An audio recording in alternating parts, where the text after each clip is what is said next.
Hey future legal eagles, I hope you all are doing well.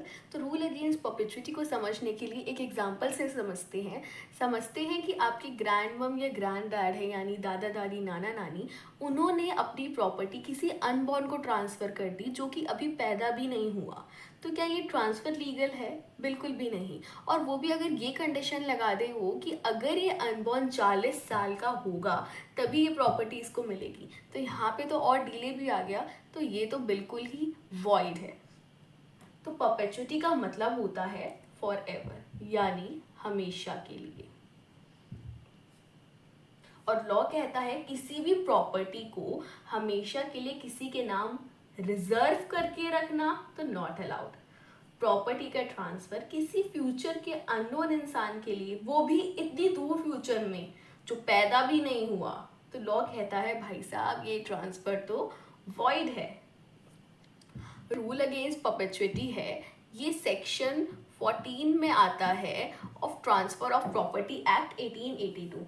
और section 14 यहाँ कहता है कोई भी ट्रांसफर वैलिड नहीं होगा अगर वो एक या ज्यादा जिंदा लोगों की लाइफ टाइम के बाद प्लस किसी माइनर 18 साल के बियॉन्ड जाता हो। ठीक है, फॉर एग्जाम्पल अगर तुम जिंदा हो और तुम्हारे बाद किसी माइनर को प्रॉपर्टी मिलती है जब वो 18 तक का हो जाए तो ये वैलिड है। लेकिन अगर 25 या 30 साल बाद मिले या किसी अनबॉर्न को मिले तो ये ट्रांसफर वॉइड हो जाएगा। मतलब 25 या 30 इज ग्रेटर देन 18, तो 18 के बियॉन्ड प्रॉपर्टी ट्रांसफर नहीं हो सकती। एग्जाम्पल सुनते हैं।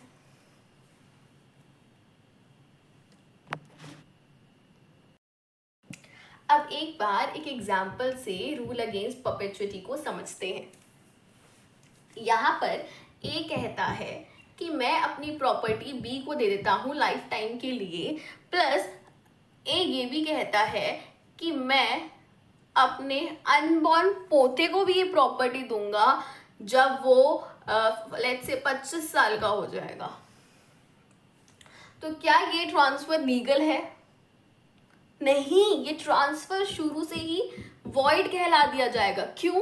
क्योंकि यहाँ पे तो एक ये अनबॉर्न है, प्लस यहाँ पे जो 25 एज है ये तो 18 साल से भी ग्रेटर है, क्योंकि 25 इज ग्रेटर देन 18।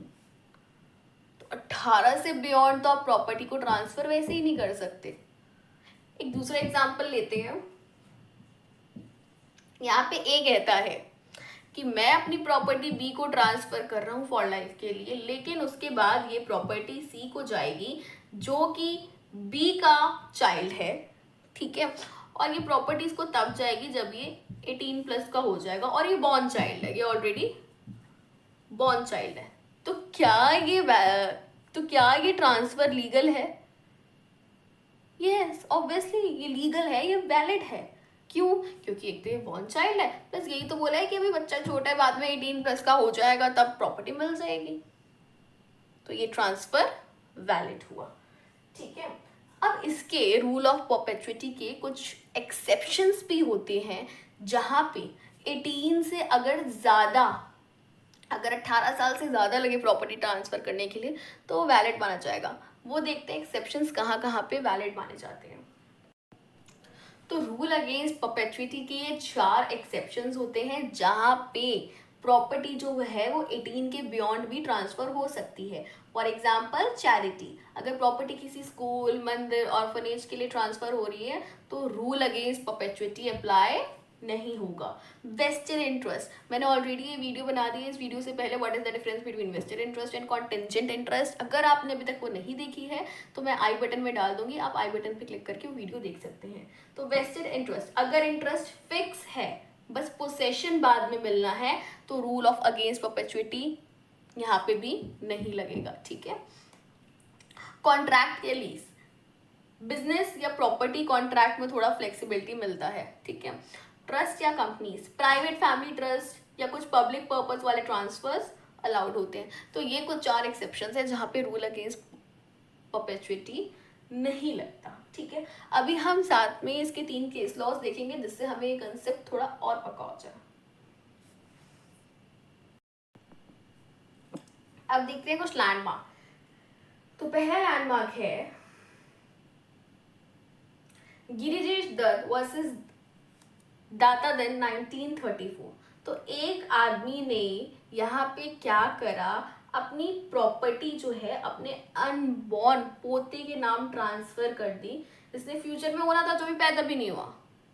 तो कोर्ट ने क्या कहा, ये तो बिल्कुल वॉइड है, ये तो हो ही नहीं सकता। ठीक है, तो ये जो अभी तक मैंने रूल अगेंस्ट परपेचुइटी बताया, ये उसका एक बहुत ही फेमस लैंडमार्क है जो अक्सर आरजेएस में बहुत बारी पूछा गया है। लेही वर्सेस एजी फॉर एनएसडब्ल्यू। तो प्रॉपर्टी एक रिलीजियस ग्रुप का नाम, तो लेही वर्सेस एजी फॉर एनएसडब्ल्यू, इन्होंने क्या करा, ये प्रॉपर्टी जो है इन्होंने एक रिलीजियस ग्रुप के नाम कर दी, पर मेंबर कौन थे यही नहीं पता। तो कोर्ट ने बोला अनसर्टेन है। इधर परपेचुइटी का तो वायलेशन हो गया,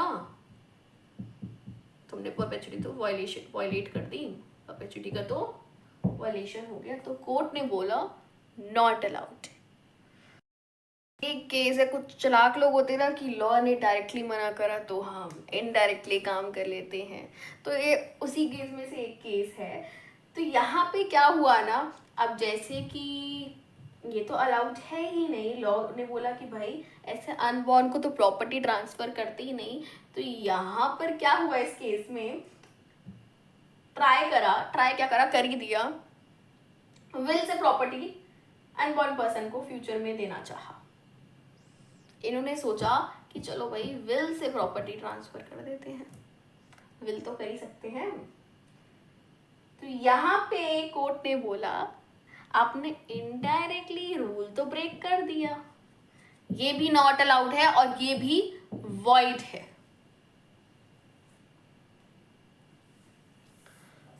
तो याद रखना, जिंदा लोग डिसाइड कर सकते हैं कि मरे हुए लोग फ्यूचर कंट्रोल नहीं कर सकते, जो भी दुनिया में आए ही नहीं है।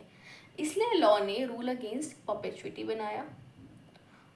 और जब भी याद ना आया ना कि रूल अगेंस्ट परपेचुइटी होता क्या है, तो याद रखना कि कोई लिविंग होगा प्लस 18 होगा